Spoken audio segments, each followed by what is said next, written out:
Today we are going to show you a better way, a tastier way to sweet potato.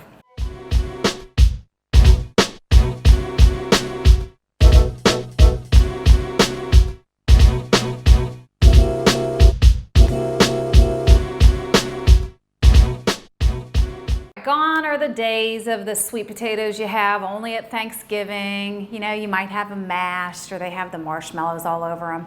Some people are a fan of it. I never have been a huge fan of sweet potatoes until I created this recipe. And now this is the go-to in my family. What I like about it the most is that the chopping part, you can get done a couple of days ahead of time. That's my favorite part. Anything I can do ahead to keep things moving faster at dinner time during the week, I'm all over it. All right, here's all you need. You probably already have this stuff in your pantry. You're gonna start with some extra virgin olive oil. You just need a little bit of cinnamon, salt and pepper of course, and some diced sweet potatoes. That's the part you can do ahead of time. That's what makes it so easy for this recipe. And you wanna make sure they're diced relatively, whoops, I'm throwing sweet potatoes. You wanna make sure they're diced relatively the same size, not big huge chunks and then little teeny tiny ones, just semi-uniform.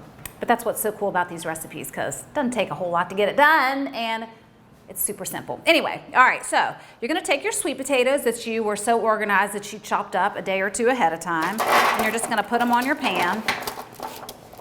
I have mine lined with parchment paper, as always, because it's one less thing for me to have to clean up. Makes cleanup a whole lot easier. All right. You want to make sure that they're not too tight on there. You want some space in between because you're going to put these in the oven, they're going to roast, and they're going to get nice and caramelized in the oven. So if they're too close together, they're going to steam more than they're going to roast, and you don't want that to happen with these. They're still edible, of course, but better if they roast. All right, next, extra virgin olive oil. Give it a quick drizzle. All right, not too much. And then we move on to the other ingredients. We'll start out with some salt. A little hint of pepper if you want. You can leave that out also. You don't have to have it.